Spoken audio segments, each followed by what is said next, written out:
Moi, ce qui me frappe, c'est le point commun entre toutes les énormités en fait, que l'humanité a pu inventer. Et malheureusement, le XXe siècle est quand même au nom de l'homme avec un grand H, hein, donc au nom de l'humanisme théorique, a commis les pires choses, il ne faut jamais l'oublier. Et je suis très frappé de voir qu'on a mis du temps, on a encore du mal à admettre que ce siècle n'a pas été que le siècle de merveilleuses découvertes et d'inventions, il a été aussi le siècle du pire. Et il me semble que le point commun, c'est le déni de la fragilité humaine comme une richesse. Je suis très frappé par ça. L'angle mort de l'humanité, je pense que c'est un vieil angle mort. Alors, il est d'abord masculin, il est aussi féminin. Les femmes aussi aiment certaines fragilités, en détestent d'autres. Mais je pense que le déni de la fragilité humaine comme une vraie richesse, ou la construction d'un homme qui n'est fondé que sur la force, je dirais la vitalité. La vie, c'est fragile. La vie, ça se rejoue à chaque instant. Les processus vitaux dans l'humain sont remis en cause par les choix intérieurs que l'on fait. J'allais dire, une vie humaine, beaucoup plus que n'importe quel autre type de vie, ça bascule dans l'horreur ou dans le bonheur, simplement autour d'un choix. Et il me semble que pour ça, c'est autrui. Enfin, c'est beaucoup ce qu'a développé Emmanuel Lévinas. Je pense que la vie humaine, tant qu'elle n'est pas remise dans les mains de l'autre, elle n'est pas capable de se réinventer. Elle est dans le même, elle tourne en rond, quoi. Alors, dans le même, on peut découvrir des trucs, mais à la fin, comment dire ça n'a pas de fécondité, ça ne dure pas. Il me semble que les seules choses qui durent, les seules choses où la créativité, la réinvention, elle est sans cesse, c'est dans la relation. Je ne vois pas d'autre endroit. Que ça soit la relation avec une personne humaine, dans la durée de l'amitié, que ça soit une relation avec Dieu, si elle n'est pas une fuite dans une espèce d'abstraction, hein. Ça devrait être encore plus quelque chose qui me remet en cause sans cesse, mais il me semble, je ne vois pas d'autre endroit en dehors de l'autre où la réinvention de soi soit vraiment possible. Merci.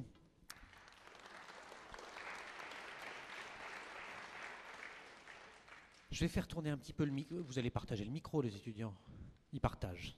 Je vous le rendrai parce que vous aviez préparé beaucoup de questions, toutes très intéressantes. D'ailleurs, on le voit à la façon dont nos intervenants s'en emparent, mais j'ai eu l'impression qu'il y avait d'autres personnes qui avaient envie en dehors de madame, de nourrir le débat. Alors on voit, il faut que vous... Voilà, effectivement, monsieur en bleu,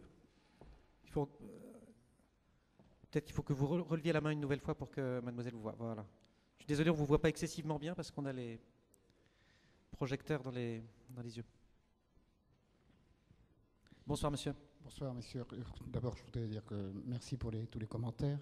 Mais il y a quelque chose sur lequel je voudrais attirer votre attention. Nous avons en France un grand auteur, non pas que je sois pour ou contre, mais qui s'appelle le père Teilhard de Chardin, et qui rejoint, sauf erreur de ma part, à peu près tous les commentaires que vous venez de faire, notamment sur l'empathie. Lui employait une autre expression qui s'appelle noosphère. Ma question est la suivante. Première question, est-ce que vous pensez que ce concept de noosphère soit encore d'actualité ? Deuxième question, qui peut être un peu plus perverse. Je suis étonné de voir qu'on emploie tout le temps des références anglo-saxonnes, Rifkin ou autres, l'empathie, avec tout ce que ça suppose, naturellement très, très correct, et qu'on n'emploie jamais de références qui soient françaises. Et je m'en désole un petit peu parce que nous sommes dans une culture, ici nous sommes à la Sorbonne, et que, comme l'a dit le père, effectivement, depuis 80, nous ne réfléchissons plus. Pourtant, nous avons des références ici aussi. Merci pour cette intervention. Vous les avez écoutés discuter juste avant le débat? Non, parce qu'ils parlaient de Teilhard de Chardin et de la noosphère, donc vous leur servez ça sur un plateau. Alors, c'est plus que jamais d'actualité. La noosphère de Teilhard de Chardin, c'est la cybersphère. En fait, il a eu, après la biosphère de Vernadsky, la sphère des vivants, y compris le végétal, l'animal et l'humain, qui s'appelait la biosphère, la lithosphère étant ce qui est en dessous, hein, la sphère des roches, des volcans. L'idée de la noosphère, la sphère de l'esprit interconnecté. Mais il savait qu'il y avait le téléphone et les débuts de la télé, mais il ne connaissait pas Internet. Or, la cybersphère ou l'écosystème informationnel, ou ce qu'on appelle maintenant le nuage, hein, en anglais the cloud, l'interconnexion des ordinateurs entre eux, c'est tout à fait l'idée de base de la noosphère de Teilhard de Chardin. Alors, Teilhard a ajouté à ça le fait qu'on allait, la loi de complexité-conscience, comme il l'appelait, allait de la dématérialisation vers l'esprit. Et cette magnifique phrase qui est toujours valable, et puis la critique que je vais faire après cette phrase, tout ce qui monte converge. C'est une très belle phrase qui dit que plus les humains s'élèvent dans l'esprit, dans l'attitude, dans l'empathie, justement, dans le rapprochement aux autres, plus on se rapproche. Tout ce qui monte converge et tout ce qui converge monte. Donc c'est quelque chose qui dit que l'homme s'élève au-dessus de la matérialité, de l'animalité, pour être plus homme, plus lui-même, plus être, le plus être. Là où il dit la dématérialisation complète allant vers un esprit total, c'est le point oméga, Dieu. L'idée du point oméga qui nous attend dans le futur, moi, ça ne m'intéresse pas. Ou le point oméga, entre guillemets, s'il existe, c'est maintenant.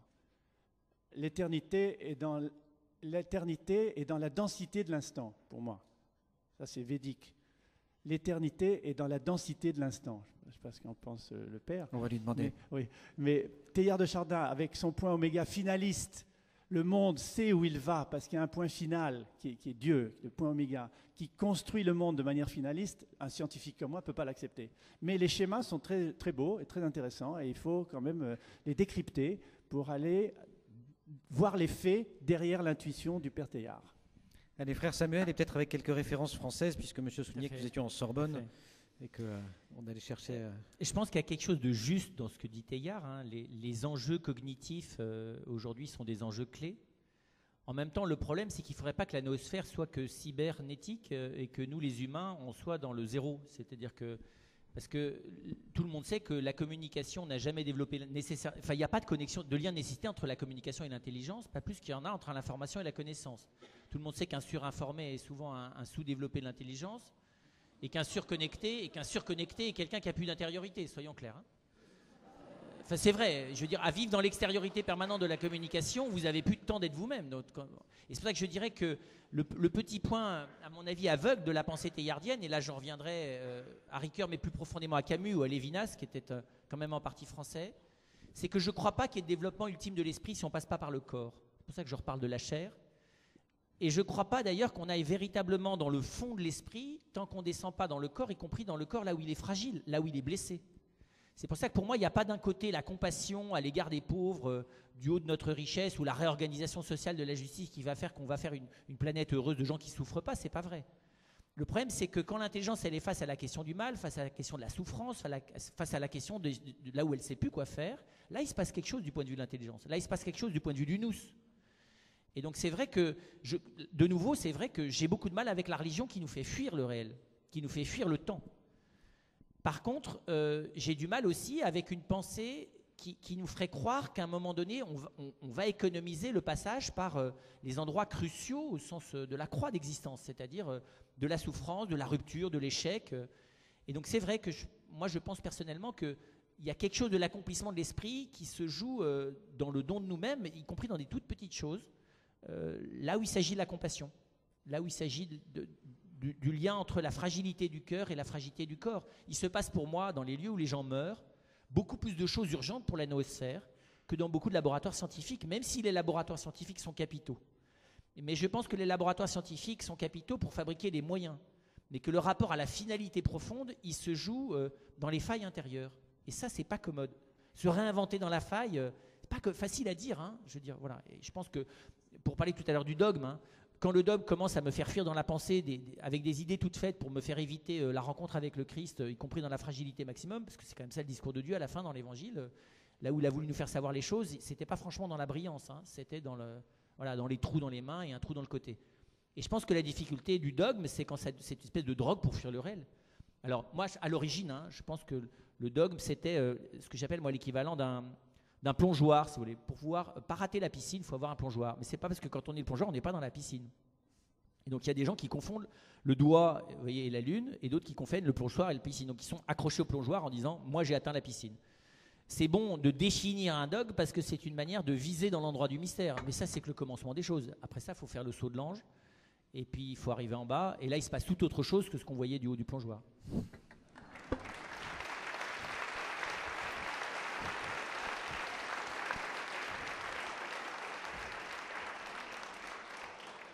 Bon, les réponses vous conviennent apparemment. En plus, vous avez droit à une métaphore nautique assez... et puis le saut de l'ange, évidemment, ça chacun aura relevé. Est-ce qu'il y a d'autres... Oui, madame. Il faut que peut-être... Alors, attendez, je ne vois plus où sont les...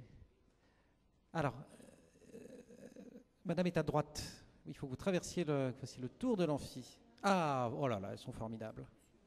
Merci beaucoup. Vous pouvez les remercier, hein, d'ailleurs. On va vous entendre, je pense. On ne vous entend pas, effectivement. Allez-y, allez-y, allez-y.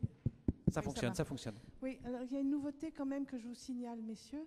C'est l'apparition des femmes dans la société civile depuis à peu près 50 ans. Alors il y avait quand même, il y a quelque chose de très nouveau aussi, c'est que il y avait un article dans le Monde des religions, pourquoi les religieux ont peur des femmes et des homos, non, et des femmes seulement. Et ça, et il y a quelque chose pour moi, la religion, c'est une façon de, pour moi qui suis psychanalyste, on a tous à élaborer le manque. Le problème, c'est que les femmes, nous avons représenté le manque de ces messieurs pendant des siècles. En particulier dans la Bible, excusez-moi, qui pour moi est un inconscient masculin majeur.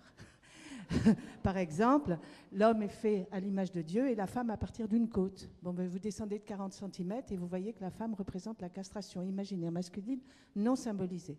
Et quand on symbolise la castration, et les hommes et les femmes, c'est qu'on accepte le manque et qu'on accepte d'être non pas nés à la cause du désir de nos parents, mais la conséquence du désir de désir. Et ne pas accepter totalement le manque, c'est effectivement imaginer que quelqu'un au ciel règle l'histoire de la perte, de notre perte principale, des origines et de la fin, et particulièrement de la mort. Je respecte tout à fait des croyants, j'ai plein d'amis qui ont créé Chrétiens et Sida et que je vois une fois par semaine. Et il y a aussi une nouveauté au XXe siècle, c'est qu'on a pour la première fois eu, je suis médecin aussi, pour la première fois découvert une possibilité de guérir la mort par les antibiotiques, qui veut dire quand même contre la vie. Mais c'est la première fois qu'au fond, on est passé de « je le pensais, Dieu le guérit » à les médecins et le savoir et l'invention peuvent guérir. Et du coup, on a basculé dans les politiques doivent guérir, les médecins doivent guérir, ou la responsabilité. Mais je pense qu'il y a une nouveauté sur le rapport au manque et qui va avec l'empathie, c'est que maintenant, il y a des hommes et des femmes dans le monde social. Et du coup, ce n'est pas seulement une position masculine où on est dans une position de guerre. On a tous à accepter le manque et c'est la pensée et le savoir et la transgression par le savoir qui permet quelque chose de nouveau. Et ça me semble complètement nouveau. Je vous remercie. Excusez-moi, je vous ai pas posé Non, de je vous en questions. prie, on vous a laissé parler, écouter avec attention. Oui, vous voulez dire un mot, Joël Dornet ? Oui, sur les sociétés de la connaissance, justement. J'aime beaucoup la fin de ce que vous avez dit. Enfin, je pense que c'est sortir de la matérialité des sociétés de croissance purement matérielle et productiviste et d'aller vers ce qu'on appelle maintenant d'un grand mot les sociétés de la connaissance permet justement des échanges d'informations où l'information gagnée n'est pas perdue par celui qui l'a donnée.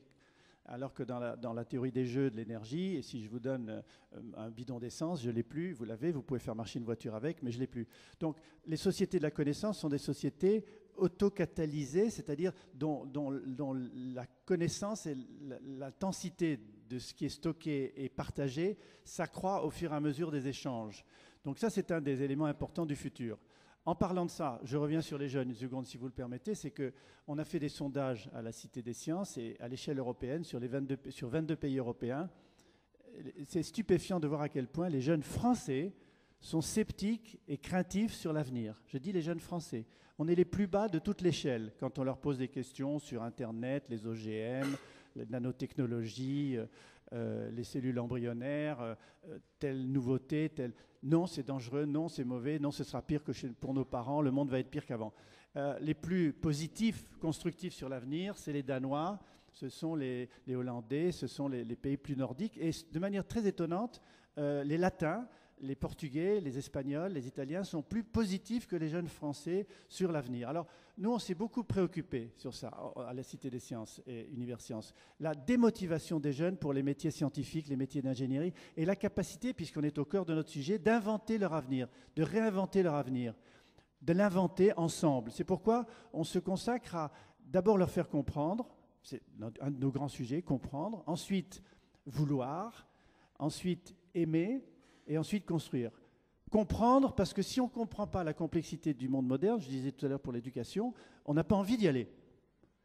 Vouloir, parce que si on comprend mieux, on se dit, tiens, peut-être que ça vaudrait la peine d'essayer de créer, d'inventer, de construire pour ce futur qui vient. Aimer, alors là, c'est déjà un pas de plus, c'est si on comprend, si on veut, et ensemble, comme vous le disiez très justement, on peut y aller ensemble de manière solidaire et construire un futur qui soit meilleur. L'aimer ensemble. Et alors, le construire. C'est vraiment l'action dont vous parliez tout à l'heure, c'est les projets, c'est-à-dire faire quelque chose ensemble. Le monde résiste et en même temps, on combat avec ce monde et on trouve des solutions. Donc, je termine. Et ça explique aussi pourquoi cette démotivation vers l'avenir incite tellement peu les jeunes à participer à la vie politique en général, 53% d'abstention dans les dernières élections. Il y a une espèce de démotivation parce qu'on a peur de l'avenir, on ne veut pas y aller. Et ça me fait penser à cette phrase d'Edgar Morin que j'aime beaucoup, c'est que la vacance des grandes valeurs fait la valeur des grandes vacances.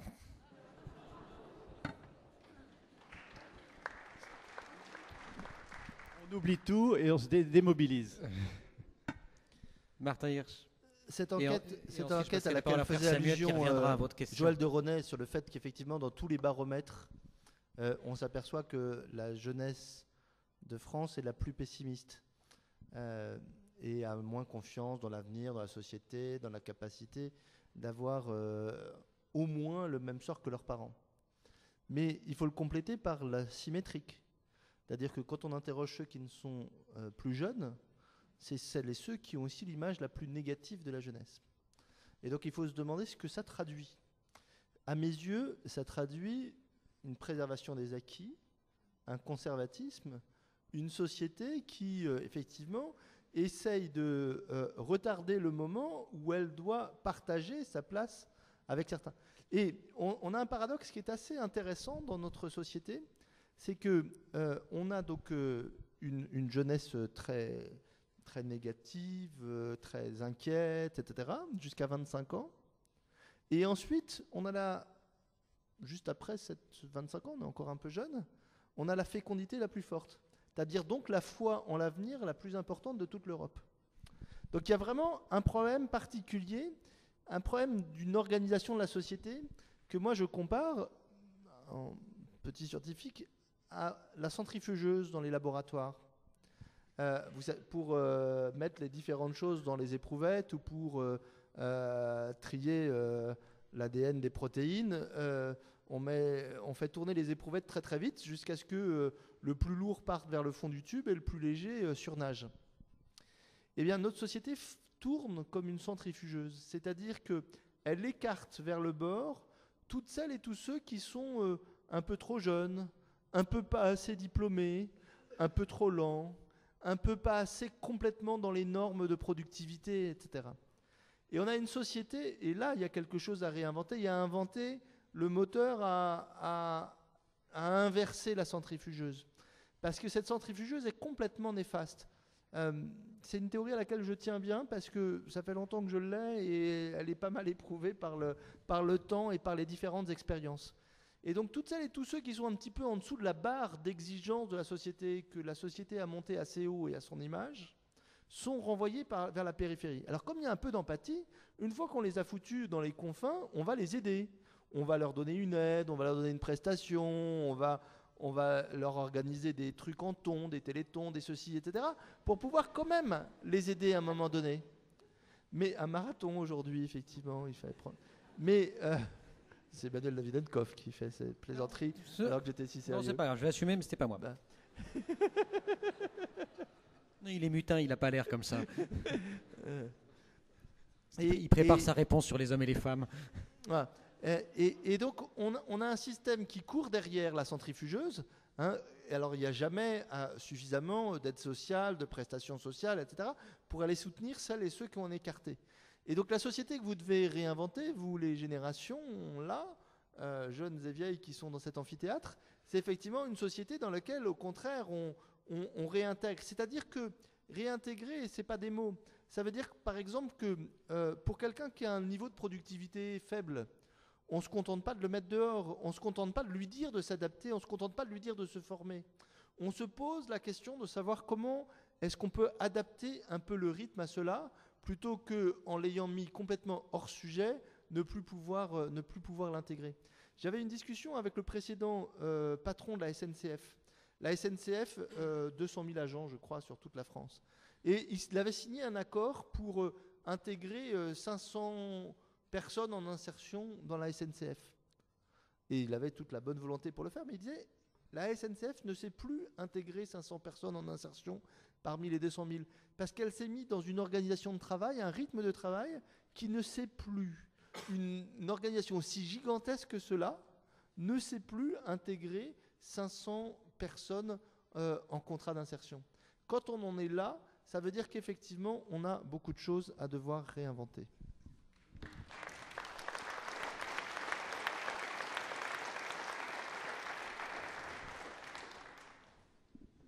On vous a laissé travailler un petit peu. Je crois que personne n'a réagi aux propos fort intéressants que vous avez écoutés de madame.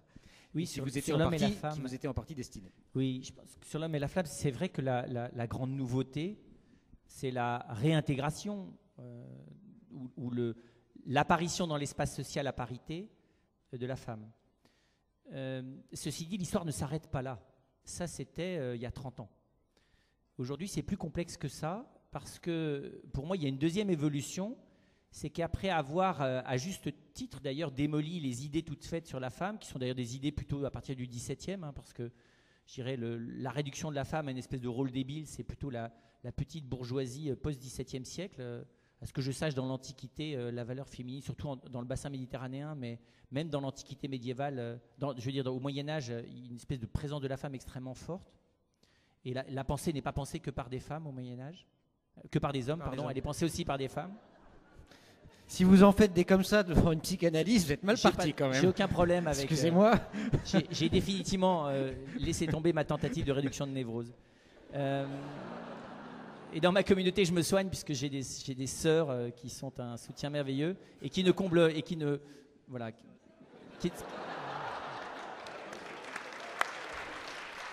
Quand est-ce que vous allez vous marier? Ben, je vais finir ma question. Quand est-ce que vous allez vous marier? Je pense pas avant longtemps. Mais l'expérience qui me frappe, c'est le fait que le XXe siècle a fini sur une incapacité totale de tout le monde, y compris la psychanalyse, à nous donner des modes d'emploi et de compréhension de cette relation. Je suis très frappé de voir que là, nous sommes dans l'invention pure, pas la réinvention. Et je ne connais pas de texte qui nous soit d'un appui là-dessus. Pas plus ceux d'Elisabeth Banater que de qui que ce soit. Non, parce qu'elle a essayé, honnêtement, de nous aider là-dessus. Alors il y a Mars et Vénus, pour faire ceux auxquels faisait allusion tout à l'heure Joël de René. Mais je pense qu'on est dans un état d'impuissance. Et pourtant, il y a clairement une question là. Il y a clairement une complémentarité. Vous doutez bien que je ne partage pas du tout votre lecture de la Bible. Je pense que, notamment, Genèse 2 est extraordinairement féminin et que, précisément, s'il y a bien un lieu où la complémentarité sans symétrie est extraordinairement manifestée, c'est là. Vous savez bien que peut-être, enfin, en tout cas en hébreu, ce n'est pas simplement la côte, c'est le côté. Donc, en fait, elle est tout son côté entier. Ça fait, voilà, c'est donc quelque chose qui n'est pas simplement un morceau, c'est toute l'identité qui est atteinte par ce rapport.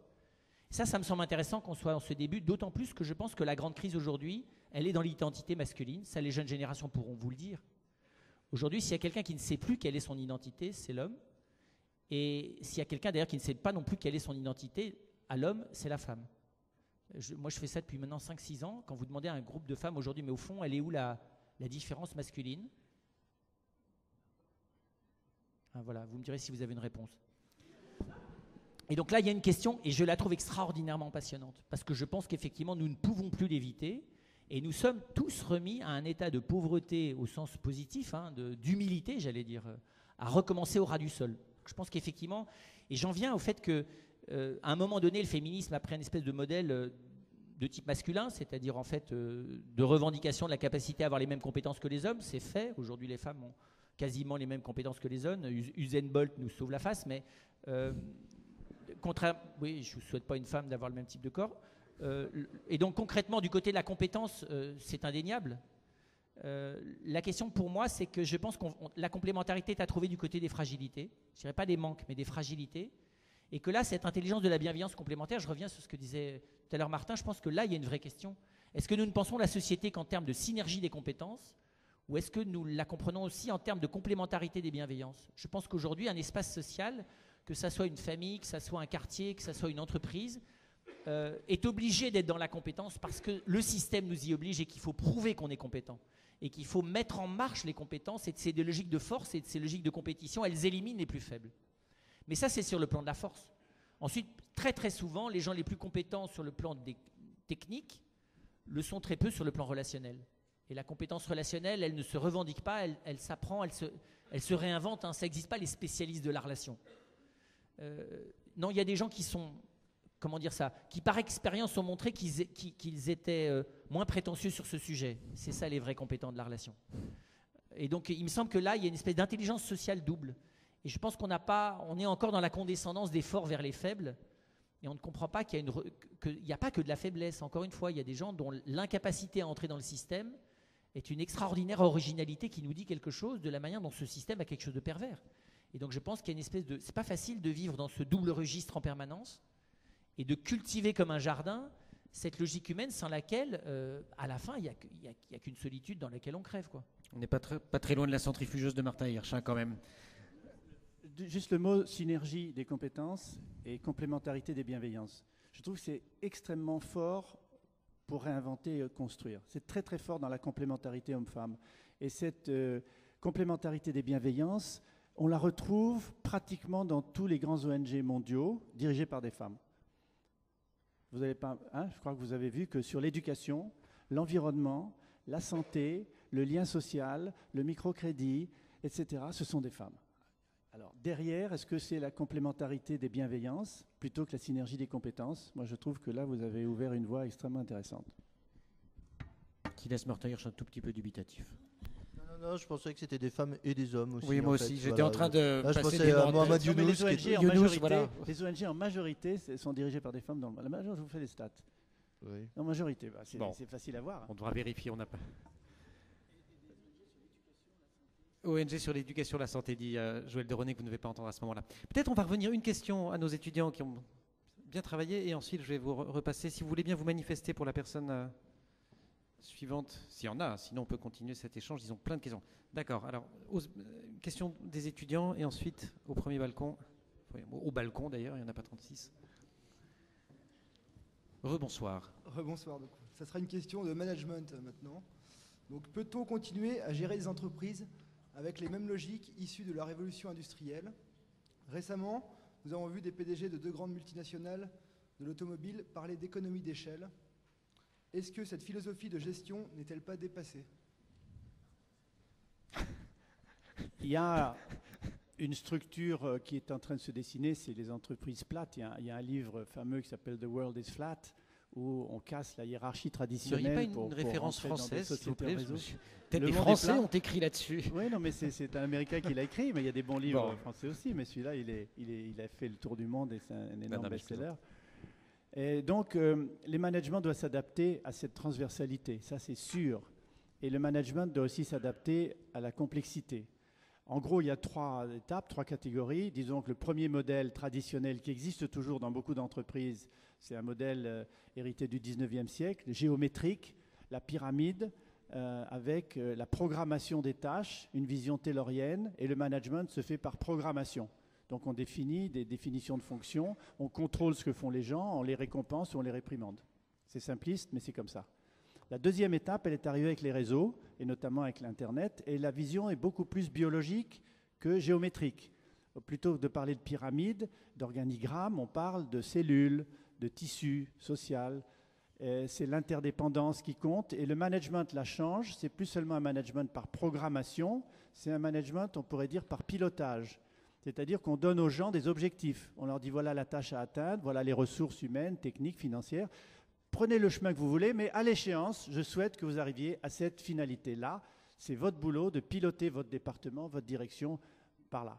Et puis la troisième étape qui est en train de naître, aucune d'entre elles ne se remplace, elles coexistent dans beaucoup d'entreprises. C'est ce qu'on appelle déjà dans des entreprises comme l'INSEAD ou Harvard ou HEC, le management catalytique. C'est-à-dire le management catalytique, c'est quoi? La catalyse, finalement, un mot scientifique qui a l'air pas du tout adapté au management, en fait il l'est, c'est de créer les conditions matérielles, humaines et techniques pour que les gens résolvent les problèmes à l'endroit où les problèmes se posent. C'est-à-dire catalyser la montée de l'intelligence collaborative ou collective dont vous parliez, madame, tout à l'heure. Cette intelligence collective permet de résoudre des problèmes complexes sans que ce soit le manager qui dise « voilà ce qu'il faut faire ». Donc, management catalytique, il s'appuie plus sur une approche systémique, modulaire en quelque sorte. Les départements sont des modules interconnectés par des intranets, par des réseaux. Et c'est la capacité des gens, critique, madame, vous le disiez tout à l'heure, donc je reprends vos mots, la capacité critique des individus connectés en réseau qui permettent de faire monter cette intelligence collective. Alors j'ai une grande méfiance, et je termine sur ce point, sur la notion de valeur de l'intelligence collective. Je pense qu'il y a 3 niveaux. Il y a l'intelligence connective d'abord. Se connecter, se mettre en réseau, permet de faire émerger un certain nombre de nouvelles fonctions.